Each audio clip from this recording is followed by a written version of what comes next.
Good afternoon or good morning from wherever you are. We're just going to give folks a little bit more time. I know the life of a DSP is busy, so we're just going to allow maybe 30 more seconds to make sure that people can join us, and we'll get started shortly. So thanks for your patience and time. People starting to join. I can see it on my screen.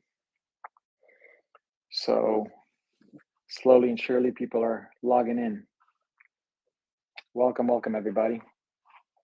Again, we're giving people just the benefit of a minute or so of time to get situated and started, logging in, getting somewhere comfortable. Hopefully you have a nice cold drink or a cup of coffee next to you to get you situated. We're going to have some fun today and talk about one of the most important challenges that are facing our DSP industry, which is insurance.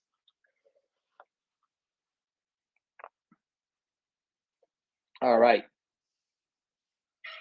Okay, well, we're going to get started. And as people join, they'll catch up. We scheduled this to be about 30 to 35 minutes. The invitation says an hour. We're just going to give you back some time. I left the time at that just to allow for some potential questions and answers at the end, and we're happy to address those as you see fit. But really, the bulk of the presentation, or the conversation, I should say, should take no more than 30 to 35 minutes at most. All right, so as people join, get comfortable, and we're going to get started. All right, so the title of today's webinar is The Future of DSP Insurance. And at the heart of it really is this notion of why the traditional insurance relationship may no longer be enough or sufficient for our DSP industry. We're going to dive into some topics of conversation and some discussion points, and we're going to illustrate what we believe is the future of the DSP insurance model. A little bit about myself. My name is Christopher Campos. I'm an ex-DSP. I'll get into that in a little bit. I'm an entrepreneur. I run about 3 businesses. I believe in having more than one burner on the stove at all times. I run an advertising agency, which was my passion point in my career, really, before I started becoming a DSP. Then I ran a DSP for 4 years. I have a coffee parts and supply company. And then based on my experience with Amazon, I decided to launch alongside with my partner, Griffin, and we're going to get into that in a little bit. So I'm passionate about the space. I'm passionate about helping other DSPs understand what potentially I didn't during my DSP tenure. And that's really the focus of the conversation today. A little bit about my story, right? So I started my DSP in 2000, right at the peak of COVID.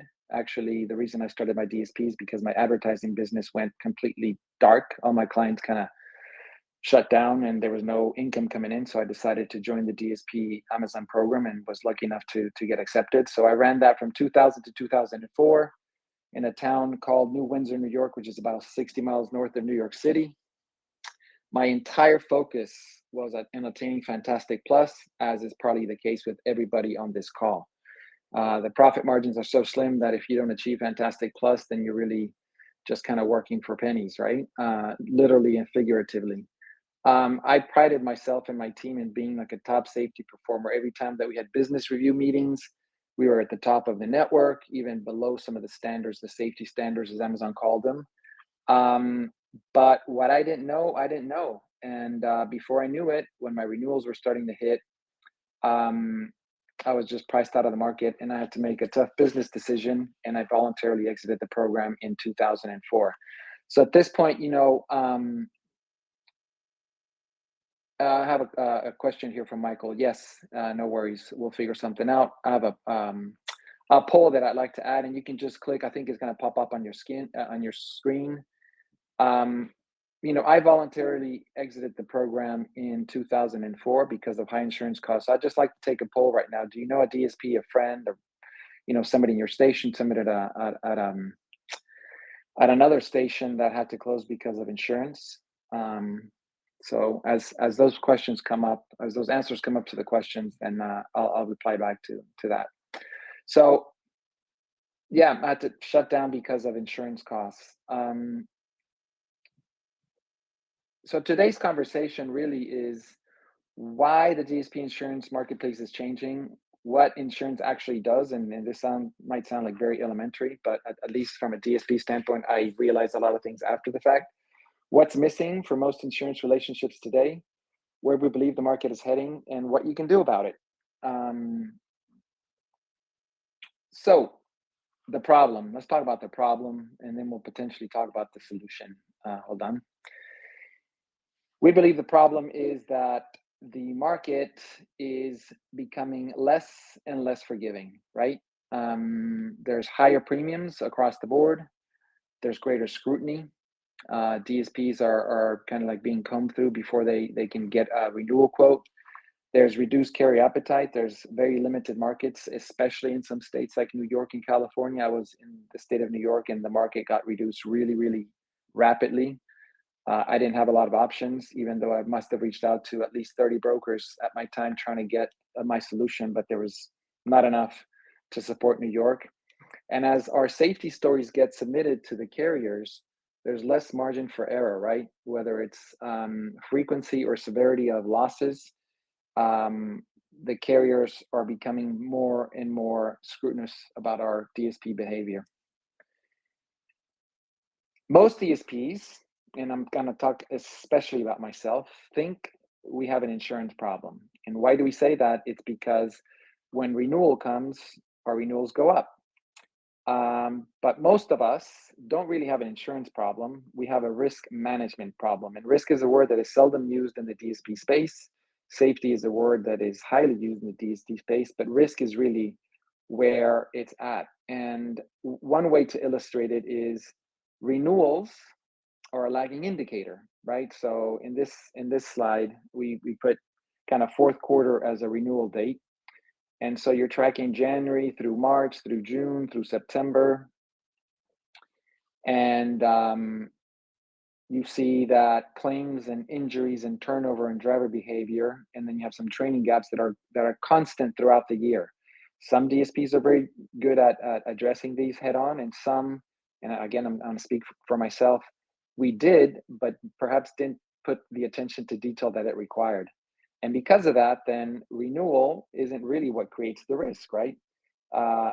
It's everything that happens in between from January through the state of renewal. And because we're so focused on safety and not necessarily risk, DSPs that are good still get hurt. Again, a fantastic plus DSP doesn't necessarily eliminate risk, right? Safety is what we call like the tip of the iceberg. If you were to look at an iceberg or visualize an iceberg in your mind's eye, what you see above sea level is safety. What is below, and most icebergs have a huge chunk of ice below, is really risk. So your good drivers still get injured. Your good operations still kind of drift. Sometimes some months are better than others. And good DSPs still develop claims. So good intentions don't necessarily reduce risk is the notion. Operational consistency is what reduces risk. So I want to be a little bit like insurance 101. And again, I'm going to use myself as a DSP as an example. Most DSPs do not come from a transportation or logistics background. I certainly didn't. I came from an advertising background. I had about 2 weeks of training with the Amazon program, and it was kind of short because of COVID. But my insurance knowledge before entering the DSP space was really about my personal insurance needs, right? My home, my auto, yeah, I had an umbrella policy and life insurance policy. And yes, when I look at my business, I had perhaps errors and emissions insurance because I'm in advertising. So if I mess something up for a client, I'm covered. But that's the extent of the insurance knowledge that I had. Seldom did any of my insurance brokers talk about risk. And risk as a definition, it's pretty simple, right? It's the possibility of a loss, an injury, or an adverse consequence. So in other words, we as DSPs are going to experience a lot of risk. We are exposed to a lot of risk on the road, whether it's entering, exiting a van, in people's properties, so on and so forth. So when we purchase insurance, all we're doing is transferring the financial consequences of quote unquote certain risks from you, the DSP, to the insurance company. And the exchange that we agree upon is the premium. Hopefully everybody's tracking so far, right? So everybody experiences risk. We purchase insurance, and all we're doing is transferring the financial risk to that company because, yes, we're going to have a deductible in vehicle and we're going to be responsible for some financial loss, but not a total loss or a $20,000 loss. The challenge is that for every insurance we pay, for every dollar that we pay in insurance, it kind of gets divided this way. 30 cents of every single dollar that you pay your insurance premium goes towards fixed costs. What do we mean by that? You know, the actuaries, the underwriters, the support staff that the insurance company might have, computers, everything that is a fixed cost. 70 cents of every single dollar that you pay for your premium goes to variable. And in variable, your losses are included in that. So again, for example, if you're paying, I'm just going to say $100,000 worth of an insurance premium, $30,000 goes towards the insurance company's fixed costs to cover their operational costs, and $70,000 goes towards potential losses and other variables that we're going to get into that. Your losses are part of this variable. The commission that you pay your insurance company is part of this variable. So in other words, and in summary, insurance transfers risk, but insurance certainly doesn't reduce your risk or manage it. And the fact of the matter is that everybody on this call and everybody that purchases and transfers risk to an insurance company is paying for the insurance relationship. And once again, that's part of your premium, and your commission is part of that premium. I want to pause a little bit here because as a DSP, you don't really have a line item in your premium that says how much commission your broker is getting or how much commission your insurance company is getting, right? If you go to your accountant and you file your taxes and your accountant charges you $1,800, you got to either send them a check or pay by credit card or wire transfer, ACH or whatever, but you see that, you feel it. Even when you go to the doctor and you got to pay a copay, you see what you're paying.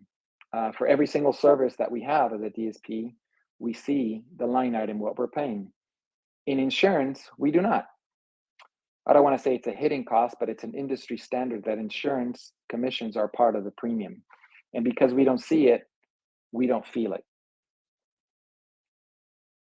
So in this example, if 10% or 10 cents of every 70 cents of variable is your commission, as an example, is out of a $500,000 policy, $50,000 is going towards the broker commission. I'm going to sit here for a little bit to kind of emphasize the point, because these are big dollars. These aren't small amounts of dollars, right? If you're paying $500,000 in an insurance premium for vehicles, let's say, 150,000 of those dollars is going towards fixed costs that the insurance company has to have to operate, and $350,000 is going towards variables and losses and commission. So the question becomes then, what are you getting in return for this insurance relationship? And this is kind of like the pivot point that I want to emphasize, right? The future of DSP insurance. What is the future of DSP insurance? What are you getting in return? What most DSPs get, and again, as an ex-DSP, this is what I got. You get quotes from an insurance broker or insurance company. You get perhaps renewal conversations. Some are more in-depth than others. And by no means am I saying that all brokers are the same or all insurance companies are the same, but as an industry, I'm talking in general terms, as an industry, we basically have like a renewal call and we might get reviewed on certain items or certain things that we need to button up. We get certificates of insurance, obviously, because when we start renting for peak or prime days or prime week, we need additional vehicles, we need certificates of insurance. And at times we get claims reporting. In my experience, I had to push for claims reporting whenever I had claims, whether on the workers' comp side or on my vehicle insurance side. I had to initiate the call with the broker and say, hey, can we please review these 5 ongoing claims, because I want to make sure that I understand how much is in reserves, how much has been paid out, what the status of this vehicle is versus the other, or what the status of this injured worker is versus the other. So that's what we get from our commission that we're paying, because the premium is obviously paying for our insurance transfer of risk, but the commission is paying for the services that go along with the insurance relationship. But if we pause a little bit and think of what actually impacts those outcomes, right? What impacts your ability to renew, or what impacts your insurance rate, your insurance premium is, okay, who are you hiring and how are you hiring? And I'm not talking about just running background checks through Accurate or Checker and making sure that your drivers are obviously they got to be trained by Amazon. And once they've been okay, then you can roster them. But how are we hiring? Like, how are we hiring the best drivers? How are we monitoring driver behavior beyond Netrodyne? How are we handling our claims other than just tracking how many open claims we have or having conversations with our brokers on a sporadic basis and not a consistent basis? How good are we at tracking incidents and filing reports? And I'm not, again, just talking about a paperwork, but do we have a unique file for pictures? Do we have an operational system in place so that when a driver gets injured or when a driver gets into a vehicle accident, they know how to catalog pictures and video and what to report at the scene, after the scene, police reports, et cetera, et cetera. What kind of safety culture do we have beyond just the regular stand-up meetings? And then overall, what kind of operational discipline do we have throughout the, let's call it the leadership group or the operational group that's either behind the desk or part of your HR team, maybe part of your fleet management team? What kind of operational discipline do they have or have we instituted as a DSP? Because in the end, it's really about operational visibility. This is how we see it.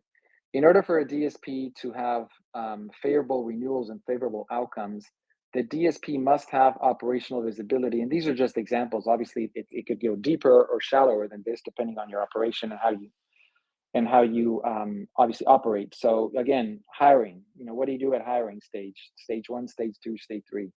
How do you train your DAs beyond just the Amazon training? Dispatch, what does your dispatch do on the road and off the road, or at loadout, et cetera, et cetera? Again, how do we catalog incidents, claims, the vehicle maintenance, how to keep up with drivers, and overall the risk management culture at a DSP, not the safety culture, but how do we manage risk internally at a DSP? So, and I'm going kind of fast, but I think you get the idea. The old model of a DSP insurance was just policy centric, and most DSPs just live in this space. They have insurance and they think they're covered, and they'll manage their operation as they see fit. Other DSPs, throughout our conversations, and DSPs that I met and were acquaintances of mine, actually spent a little bit extra money in risk management, and they had other firms that help them manage risk, whether it's claim reporting or actually consulting. But this is an additional cost to what you're already burdened with as far as like insurance costs and premium costs. So there's a gap, right? There's a gap between what you're getting as a DSP as part of your policy, which is really about risk transfer, and what you really need, which is risk management. So there's a gap. And in order to fulfill the gap, the future of the DSP insurance as we see it is not just having a policy, but it's having a system in place, an insurance system that allows you to have support, ongoing guidance, training tools so that you can train your team both behind the desk and outside of the desk, tools that help you with incidents responses, claims, visibility into every aspect of your operation. How do you follow up? And ultimately, how does your team have certain amounts of accountability? And then wouldn't it be nice if the system was included in your premium? And what do we mean by that? Well, it's a system that would be part of the commission that you're already paying. You wouldn't have to go outside of your premium. Your premium includes an operational system that helps you operate at a higher level to manage your risk. So the lesson learned for me, and again, I'm using myself as an ex-DSP because I wish I knew what I know today, is I wish I spent less time asking what my premium was or shopping around for potentially the lowest premium available and asking what I was getting more in return from my brokers, or pushing them for more in return for the premiums and the commissions that I was paying. So if anything we get out of this webinar is, I think DSP should be asking the question, what if you could get a risk management system as part of your insurance relationship? What would that look like? And again, not just the policy to be compliant, not just the policy that you can tell Amazon that I'm covered, and obviously that you have the peace of mind that if something happens to your vehicles or your employees, you're covered and your risk is being transferred that way. You're not out of pocket hundreds of thousands of dollars. What does a risk management system look like? Or what should it look like? In our point of view, it should have three key points. One is the system should provide you and your team with guidance, ongoing guidance. The system should provide your team with ongoing support. And the system should provide your team with tools that make you a better DSP so that eventually, as you operate every single month of the year, your outcomes are better for insurance. Your insurance story gets better and better as the years progress. I just want to make sure that we understand that this obviously is not a silver bullet. Reducing risk takes time, especially if your loss ratios are higher than you'd like, whether it's your loss ratios in your vehicles or you're moderating in your workers' comp. It takes a little time to correct that, right? And most insurance carriers look at 3 years back. That's why a lot of DSPs default to Marsh, because as you default to Marsh, it's the insurance carrier that's going to cover year one, year two DSPs. And I mean, Marsh is there for year four, year five DSPs. I know a lot of our clients have Marsh still. I was denied Marsh in my latter part because my loss ratios were so high that I guess Marsh, even being subsidized by Amazon, wasn't in a position to cover us. So let's break these down one by one so that we can kind of illustrate what we mean by a risk management system that helps you perform better month over month, year over year. From a guidance standpoint, we believe an operational system that guides a DSP should be there first and foremost to learn your operation. Every DSP manages their operation in a different way.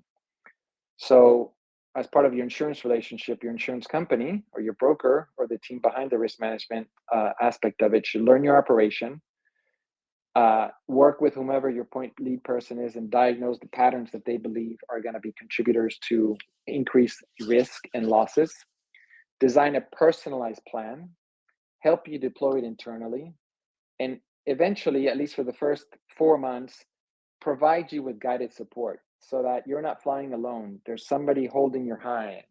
I mean, in a very weird analogy, it's like you still have training wheels on your bike.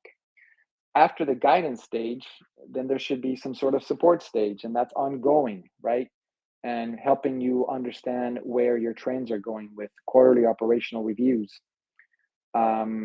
Instead of just waiting till renewal to review and figure out that things happened, it's quarterly operational reviews to review again trends and how you can minimize those trends moving into the next quarter or augment certain things that are working in your favor. Then we help you renew, or ideally we'd help renew with preparation discussions for brokers. And if you want to shop around for other insurance options, put together the best story, because in the end, the underwriters are looking at the story. They're not just looking at the loss ratios. They're looking at, okay, what kind of safety metrics does this DSP have? Most DSPs have to submit their scorecards, their safety scorecards. But again, safety is just the tip of the iceberg. More and more, these insurance brokers and these insurance carriers are looking for the story behind the story. Okay, the DSP is safe, but what are they doing to minimize and manage risk so that we, as the insurance company, don't have to just pay for risk that we didn't anticipate? And then if there's anything that happens throughout the year, whether there's a claim that needs additional support or assistance, we believe that the insurance relationship should be there to support you that way.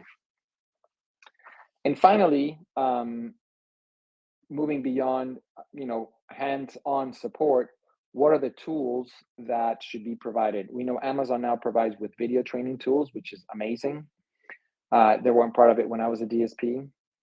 As a DSP, you should use those tools, obviously, and look for other tools, maybe video training libraries that help your employees, either if you've got a DA that gets into a lot of incidents or a DA that recently got injured because of how they were picking up a box or exiting a van. There should be a tutorial video that could help them understand how to better load a van or how to exit a van with 3 points of contact, how to avoid dog bites, how to drive better in rain and snow, how to merge into a freeway, et cetera, et cetera. One tool that we believe is very important for DSPs to start managing is the MVR monitoring. And this is not just submitting your DA or your potential DA through, again, accurate background check and maybe running an MVR every quarter, every semester, depending on your insurance needs, but having an ongoing diagnosis of your entire driver list. So most of the time, if DSPs are running 35 to 40 routes to have 80 or 90 employees, And there's like a 20% turnover depending on the state. Some states are higher turnover than others. We know that. But most of the time, you have good drivers. Even some good drivers experience some license suspensions, right? They forgot they had a ticket and they get stopped and their license is suspended. They don't want to tell you because they need the money. So they show up to work. But that's a risk to you because if there's an incident and their license is suspended, then there was no way for you to know. So there are tools out there that can help you as a DSP better monitor the safety of your team on a daily basis. And kind of having a dashboard with yellow, green, and red lights that tells you James Smith is green, and then maybe James Smith in a month had 2 moving violations, and he obviously is not going to report them to you, but he's at risk now. And the last one is nurse triage. A lot of workers' comp insurance companies now offer nurse triage as part of the workers' comp offering.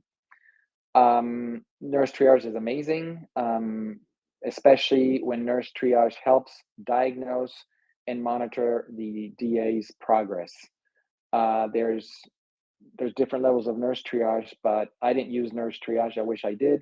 Most of the time, what I did when somebody got injured, coming to the station with a twisted ankle or a minor scratch or a minor cut, is I would send them to the local urgent care. They had my credit card on file, and they would call me and say, "Mr. Campos, would you like to charge this?" Yes, $150, and so on and so forth. But most of the time, the nurses there start asking questions and start seeding the idea that workers' comp is a good idea for the employee to stay at home and maybe claim another 3 weeks of injury. Nurse triage is the complete opposite, right? The first call diagnoses the potential injury, and there should be follow-up calls to that first call so there's a tracking mechanism to see how the employee is progressing at least in the first week, if he or she cannot make it to work. After that, then that's where the risk management protocols start into place. If somebody remains home after a week, then what do you do? Whether you offer them light duty work, do you have a light duty program that you institute and everybody's aware of so that they feel comfortable with, or are you kind of creating light duty work as needed and kind of like ad hoc as it comes? So again, beyond the policy, the insurance provider, the insurer, should be providing guidance, support, and tools to the DSP. And not as an extra cost, mind you, it should be part of the insurance relationship. And this, we believe, is the new model, right? Insurance is a policy plus risk management. So we addressed early on in this conversation that we believe there's a gap, right? There's insurance as a policy and the need of risk management. The future is this. Let's close the gap. Let's make sure that insurance for DSPs specifically includes risk management. Otherwise, the insurance situation for DSPs, for some DSPs, is going to continue to escalate to the point that a lot of DSPs are going to have to exit the program. So this is really the genesis of how Griffin Insurance came about. When I exited the DSP program, I partnered with an insurance broker, and we started offering risk management consulting services to DSPs. Most of the time, all the DSPs asked us if we offered insurance. The answer was no. We offer risk management consulting. Some DSPs bought into the risk management consulting service. Some did it ad hoc, meaning they just purchased certain aspects of it. It was kind of a la carte. And then earlier this year, we decided to really package insurance with risk management as one, and really understanding what DSP's needs are, which is really have an insurance policy for compliance and for risk transfer, but included in the commission, offer what we're saying is a system, which is guidance, support, and tools. And this is what we believe is the future of DSP insurance. No longer just a policy, but a system in place that helps you succeed.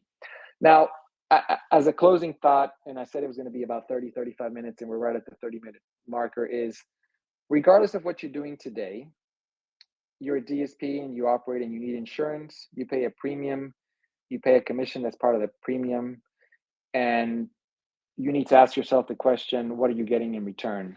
And I would invite you guys to begin to demand and expect more from your insurance provider at this point. Pick up the phone, have a conversation with them. If you have a great relationship with them, put a bug in their ear and say, hey, how can we work closer together so that we can get more risk management support, guidance, and assistance from you. And I'm sure most brokers are going to be open to that, whether they have an instituted system, an operational system or not. I'm sure you're going to greatly benefit from having this conversation with your broker and insurance carrier. And don't just wait for renewal, right? Understand that, as most of us understand, is risk is ever present in every single day, in every single operation, every single step that our DA takes. Don't leave it up to insurance to take care of that risk. Manage your risk internally. If you don't know how, ask questions and learn how, or put somebody in place in your DSP world. That would be your lead point person, whether it's an operational lead, an HR lead, or even you as the business owner. But I encourage you to not leave risk to a second tiered kind of like, let's see what happens because I'm fantastic plus and I'm scoring fantastic and I've got 20, 40 weeks of a fantastic streak. We know Amazon is great at those kudos, but risk is really where it's at. So with that, this is the thought. The future of a DSP insurance is a system. It's not a policy. We want to open up to questions and answers. I got a couple of questions here. Heather says the DSP program didn't exist in 2000, 2004. Amazon was still a bookshop. I'm sorry, 2020. You're right, Heather. It was 2020 to 2024. There's a typo. I apologize.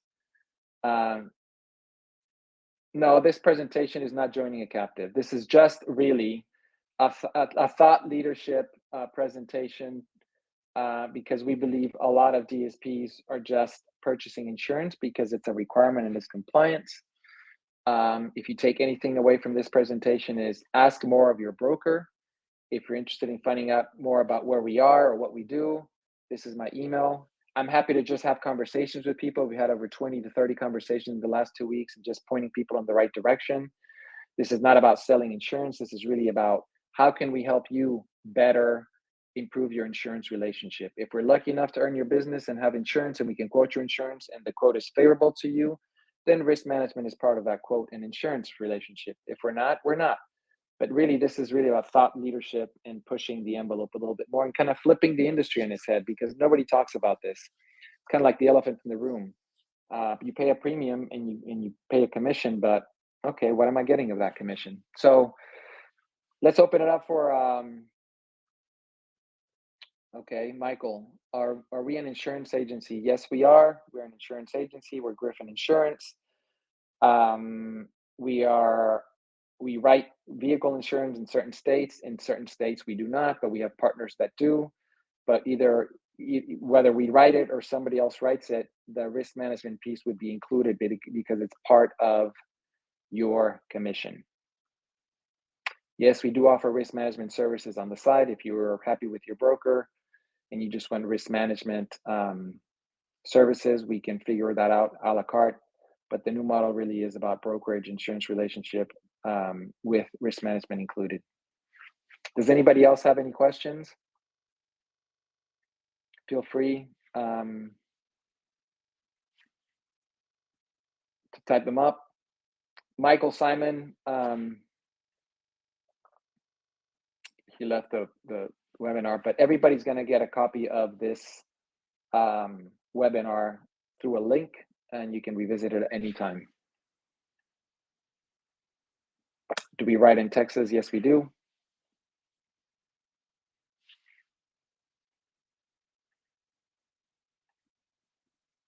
Feel free to add questions. Some people are dropping off.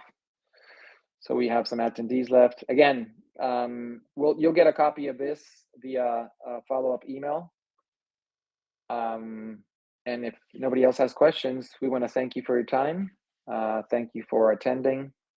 How competitive are we against Marsh? I think that has a lot to do with your information, Rick. So Joseph, I have to figure out Florida. I'm not quite sure right now because we just added some markets and I have to go back and look. But whether we write in Florida or go through another partner, once again, the insurance relationship that you would have would include the risk management piece. We launched Griffin Insurance May 18th officially, so it's relatively new. We've had great success in engaging with a lot of DSPs. A lot of DSPs are gravitating towards this conversation of having risk management as part of their commission and part of their insurance relationship. So we're excited about the potential, but more importantly, it's just really a challenge to you guys to ask more of your brokers. If we can help, that'd be great. Great. So it's 1:35 in the East Coast, 12:35 Central Time, 10:35 Pacific Time. Thank you to everybody for participating and allowing us the opportunity to share this thought leadership piece with you. That's my email. Drop me a line. We're happy to engage in further conversations, or just visit our website, teamgriffin.com, and you can learn a lot more that way. I'm going to end the presentation. Thank you again. Have a great Friday, the rest of your Friday, and have an amazing weekend. We thank you for your time.